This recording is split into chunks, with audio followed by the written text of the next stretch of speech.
Hello, I'm Mike Leon, CEO of Luxe Surfaces.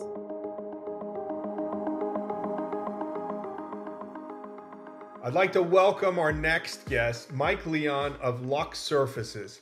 But this story is genuinely a family experience because behind the scenes, not only did Mike and the Leons start one brand that you brought to Material Bank, but you actually brought the second generation of the Leons, your sons Robert and Ryan, who started Craft Wall Covering.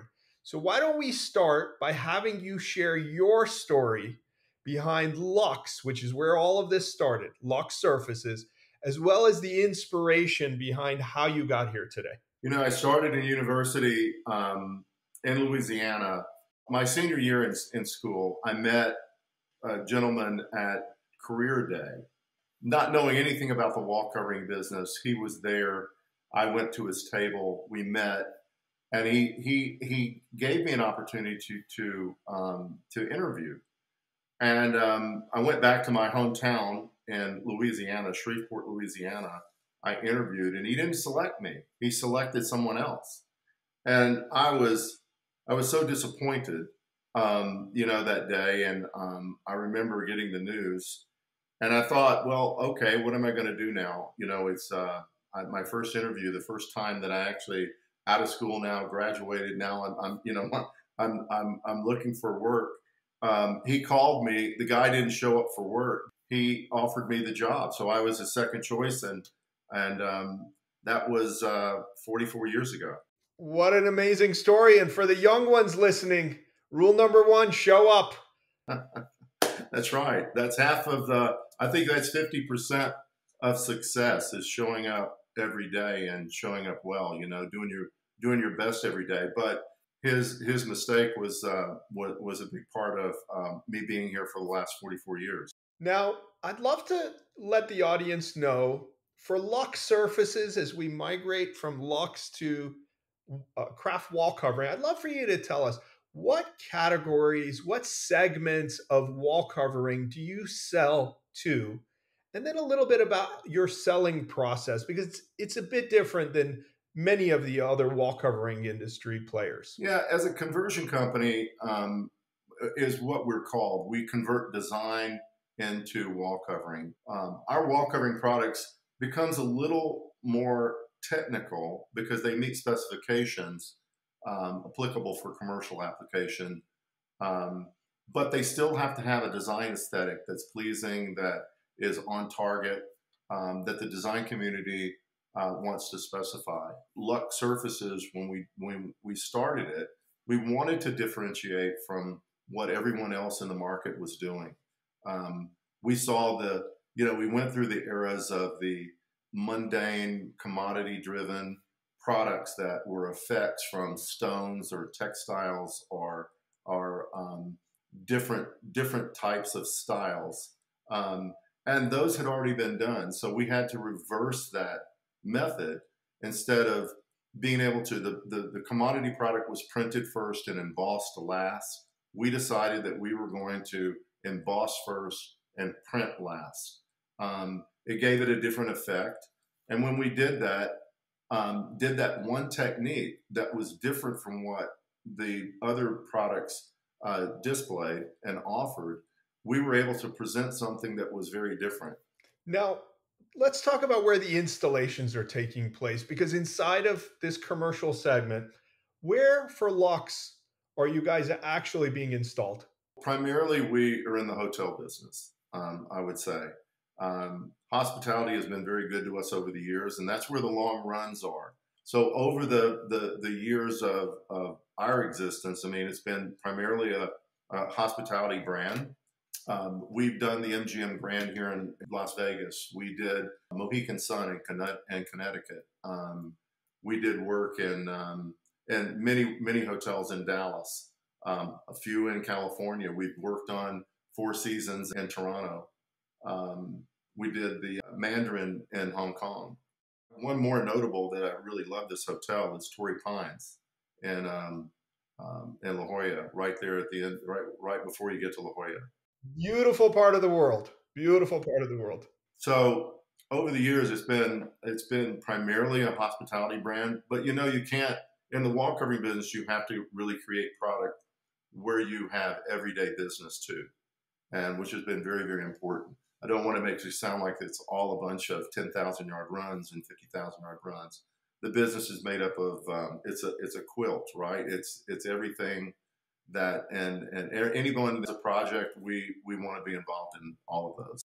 Now, we're going to fast forward because from 2003 in that era all the way forward, you were one of our founding partners, and we're forever grateful for that. So in 2018, while we were still in beta, you decided to join Material Bank. What was it that you saw? Because you went all in and bet on us. I'd love to get a little insight from that era. Adam and Greg Kammer came to me at HD one year and it talked about this new idea that Adam had, and it was amazing. I when he announced what he was getting ready to do and the square footage he was going to have in Memphis and be right next to FedEx, and I thought it was an amazing idea. And what really intrigued me and really was an advantage for Luxe Surfaces is because of our warehouse was in Little Rock, Arkansas, and we are right next door to Memphis. So what a fantastic opportunity it was for us to grow our business and have and reach further into the marketplace with a juggernaut like Adam and Material Bank. We saw where that was going to be hugely successful, getting our products to the design community and using the database of customers that the clout that the big brand Interior Design Magazine had in the market. And how did we change your business? Because you've now been here, you're here with us. This is year 6 for us as an operation. There are very few brands who not only brought one brand, but then subsequently brought in a second brand that we're going to get to, that is the next generation of the Leons. Tell me how we changed Luxe Surfaces for you. Well, you changed it in a way where we were able to reach further than our distributors could reach, and which I really believe that's a true success story in itself. When and as we started, we're a conversion company that relies on distribution to get to market with our brand. Once we give them our products, it's really up to them. They carry the baton forward, and once we give them our products, they go out and sell it. They're at the pointy end of the stick, right? I mean, they're the ones that are making the connection with the design firms, following up leads, following up sample requests. Sample requests turn into orders, and then they take those orders and place those orders with us. So that giving us that other tool that Material Bank provided was extremely helpful and very successful for us. I'd love for you to share some of the successes in terms of projects that you discovered from our relationships that we opened up from our project leads on Material Bank. You have to really work to get in the door of the top 100, which I really believe the top 100 is an area where Material Bank has had a lot of success. They follow you. You guys put on events for them. And when they see something on Material Bank, we have been able to reach to those top 100. And that top 100 is extremely important, as you know, in our business. It not only helps brand who you are, those projects are really notable. And they're, we've done a really good job over the last maybe 4 or 5 years getting into some of those large accounts. And where have the installations taken place in that side that have yielded success for you? One notable project was the Ritz Carlton in Dana Point. We secured all the guest rooms from that project, from a lead that came from Material Bank.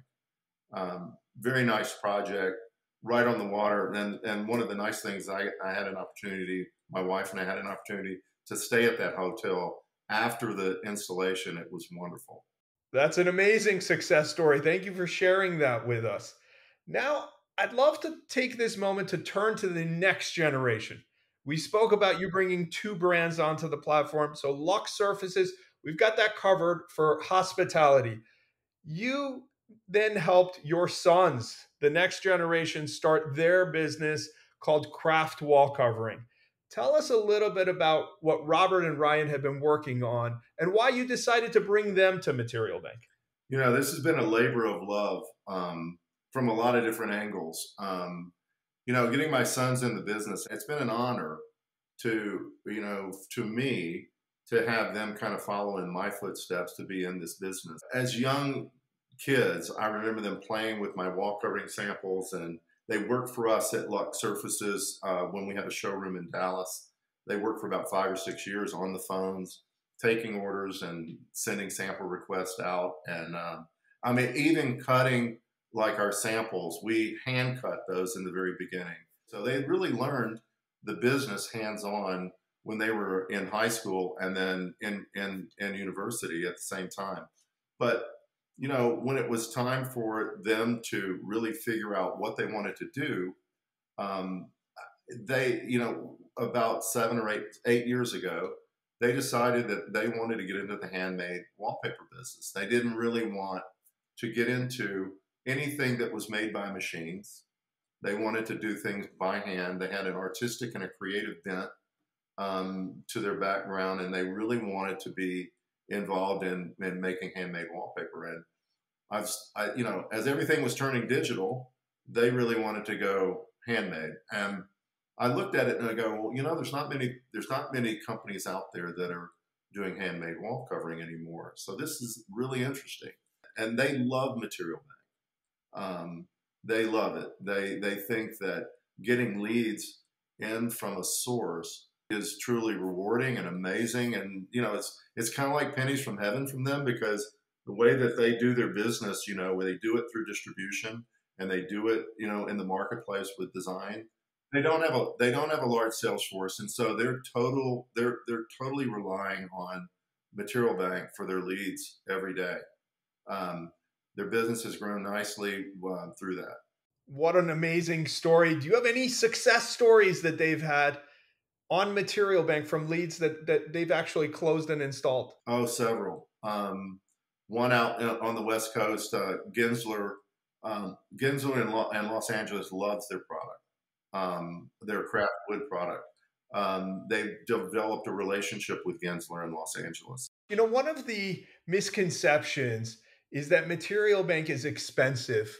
What would you say to the community of brands that maybe have been apprehensive and have not joined Material Bank? What would you say in terms of the spend versus the return that you get? Well, if you look at the way that you have to get to market in an analog way, where you have salespeople in the marketplace and you have to provide sampling, to those salespeople so that they can hand carry samples into the market to make presentations to those designers that they may or may not know. That's a costly expense. We did it back about 20 years ago, and the cost was almost $1,000 a day for a rep. And if you have 50 of those, that's $50,000 a day. You can imagine what, now that we've moved forward to this through our digital age. Not only the platform that Material Bank has is robust and very sophisticated, but it's the service that you get with Material Bank. You can always get someone on the phone if you need assistance.